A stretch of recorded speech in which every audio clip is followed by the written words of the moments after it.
चलिए जयराम जी। जी सरकार के विभाग का मुझे उत्तर मिला है और उत्तर में ही उन्होंने स्पष्ट किया है कि डुमरी प्रखंड में 196 पद स्वीकृत हैं और उनमें मात्र 100 ही फीसदी की कमी है। नावाडी एवं चंद्रपुरा प्रखंड में 133 पद स्वीकृत हैं जिनमें अस्थायी कर्मियों की संख्या स्पष्ट नहीं है। एनएचएम एवं आउटसोर्सिंग के भरोसे व्यवस्था है, यानी कह सकते हैं अध्यक्ष महोदय कि आधे से ज्यादा पद रिक्त हैं और चूंकि ये स्वास्थ्य से संबंधित विभाग है, स्वास्थ्य विभाग ही है, और ऐसे में क्या होगा कि मरीजों का समय इलाज नहीं हो पाएगा, रेफरल की संख्या बढ़ेगी और डॉक्टरों का भी अभाव होता है। अतः मैं माननीय मंत्री महोदय को इस खंड में मेरा पूरक प्रश्न होगा कि जो पद रिक्त हैं उनकी भरपाई कब तक करेंगे? माननीय मंत्री जी। सर, इनका जो प्रश्न है कि गिरिडीह जिला के डुमरी प्रखंड में एक सामुदायिक स्वास्थ्य केंद्र, 2 प्राथमिक स्वास्थ्य केंद्र, एक स्वास्थ्य उप केंद्र संचालित है। इन केंद्रों में कुल स्वीकृत पद 196 के विरुद्ध में 100 पद कार्यरत है।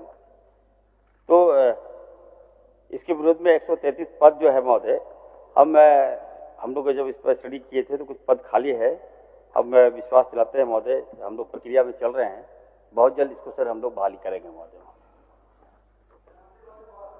डेट बोल देते हैं ना, मैंने 2 महीना 3 महीना, क्योंकि ये स्वास्थ्य से संबंधित है ना, लोगों की गांव ग्रामीण क्षेत्र है, मेरा पूरा एरिया ग्रामीण क्षेत्र है, डुमरी, नावाडी, चंद्रपुरा, तो एक समय दे दीजिए। मैंने आप जो बोलते हैं ना बहुत जल्द, तो बहुत लंबा चला जाता है, बहुत जल्द नहीं होता है, तो 1 महीना 15 दिन कुछ हो बोलिए सर। ये सर बहाली में थोड़ा समय लगता है सर। अब जयराम जी काफी सर एग्रेसिव है, यंग है, तो जो प्रश्न करते हैं तो इनको तुरंत आंसर भी चाहिए, तुरंत रिजल्ट भी चाहिए सर।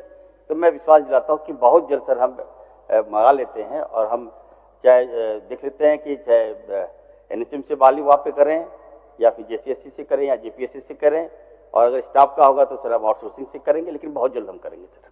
मेरा दूसरा है, मैंने दवा की राशि को लेकर मेरा सवाल था, जिसमें विभाग का उत्तर आया है कि डुमरी के लिए 4,50,000, नावाडी के लिए 8,33,716 रुपए। महोदय, मैं कहना चाहूंगा एक सीएचसी में औसतन प्रतिदिन कम से कम 150 से 200 की संख्या में मरीज आते हैं, और ऐसे में अगर देखा जाए तो लगभग साल भर में 50,000 से 60,000 की संख्या बनती है।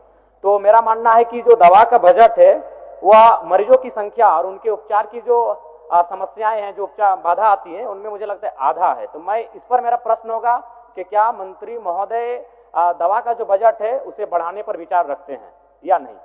माननीय मंत्री जी। सर देखिए सर, दवा का जो रिक्वायरमेंट था सर, हम लोग डुमरी प्रखंड स्थापना मद से हम लोग ने 4,50,000 रुपये हम उपलब्ध कराए सर, जो पर्याप्त है सर वहाँ, और रिक्वायरमेंट होगा तो हम बढ़ाएंगे, वहाँ कौन बड़ी बात है उसके लिए। मैं स्वयं विजिट करता हूं। एक और बात बता दें आपको सर कि अगर जरूरत पड़ेगा सर तो हम लोग सर मुख्यमंत्री कायाकल्प योजना के तहत सीएससी को 10 लाख रुपया और पीएससी को 2-2 लाख रुपया का प्रावधान है, जो रिक्वायरमेंट होगा तो हम लोग देंगे उसको।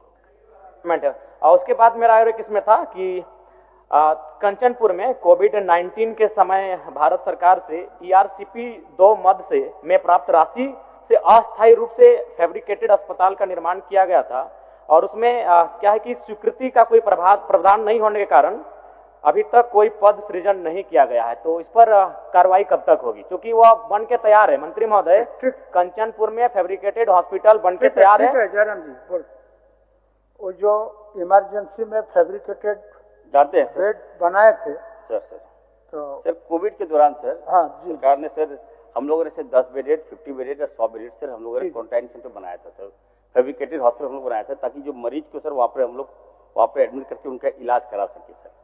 तो उसके लिए सर कोई फैकल्टी की व्यवस्था नहीं थी, वो सेंट्रल के द्वारा जो फंड आया था उसी की तरह हम लोगों ने बनाया था। लेकिन फिर भी सर जब ये मांग कर रहे हैं कि वहाँ फैकल्टी दें, वहाँ डॉक्टर्स दें, तो हम भी चिंतित हैं सर, हम भी गंभीर हैं कि जब बिल्डिंग वहाँ बन चुका है तो वहाँ पे डॉक्टर्स की प्रस्थापना होनी चाहिए। तो सर हम सदन के आपके माध्यम से माननीय विधायक जी कोशिश करते हैं कि इस हॉस्पिटल को चलाने का हम लोग निर्णय ले रहे हैं बहुत जल्द सर, आने वाले दिनों में हॉस्पिटल। महत्वपूर्ण सवाल है, चूंकि बोकारो जिले में और गिरिडीह जिला में जो आउटसोर्स के माध्यम से संचालित कर्मी है स्वास्थ्य के, वो लगातार धरने पर बैठते हैं, और मंत्री महोदय से धरना पर जाकर मैं डायरेक्ट टेलीफोनिक बात भी करता हूं, ये आश्वासन भी देते हैं और फिर उनको पेमेंट हो जाता है। इसके लिए बधाई इनको। और एक काम के लिए मैं बधाई दूंगा कि मंत्री जी एक्टिव रहते हैं सर, लेकिन अगर जो अच्छा काम करते उसकी प्रशंसा होगी और जो नहीं होगा उसकी आलोचना भी होगी। यही लोकतंत्र की खूबसूरती है। और इनके भाई हैं मोबिन जी, उनको ये भेजते हैं, मैं जैसे ही फोन करता हूं ये उनको अस्पताल में भेजते हैं, वहां जाकर स्वयं देखते हैं। इसके लिए मैं आपको धन्यवाद दूंगा मंत्री महोदय। लेकिन मेरा ये कहना है कि आउटसोर्सिंग एजेंसियां जिनके जो संचालन कर रही हैं, कर्मी ले रहे हैं, वो लगातार धरने पर बैठ रहे हैं, लगातार हड़ताल पर बैठ रहे हैं और उनका मांग होता है कि 8 महीना से 6 महीना से 5 महीना से वेतन नहीं मिल पा रहा है, जबकि वो सभी मध्यम वर्ग परिवार से आते हैं, उनका घर गुजर बसर उस राशि से चलता है। तो इस पर एक बढ़िया व्यवस्था करें ताकि उनको बार बार धरना हड़ताल करने की आवश्यकता ना पड़े। चलिए ठीक। सर देखिए, हेल्थ विभाग में जहाँ भी जितने भी सदस्य सुझाव लेकर के आप। हाँ सर, बता रहा हूँ कि आउटसोर्सिंग, सर ये बात है कि आउटसोर्सिंग में दिक्कतें होती है सर। वो जिससे लोगों को रिक्वायरमेंट करते हैं सर, उसके माध्यम से दबाव बनाते हैं और हमने कड़ा निर्देश दिया है जो भी आउटसोर्सिंग है। और आपने जितने लोगों की बहाली की है, स्वास्थ्य जो इमरजेंसी सेवाएं हैं, इमरजेंसी में कोई बाधक बनेगा हम उसको बर्दाश्त नहीं करेंगे सर। और इस बीच कई बार फोन भी आता है, मैं उनका अप्लाई भी करता हूँ और जो दिक्कतें होती है उसका समाधान भी करता हूँ सर।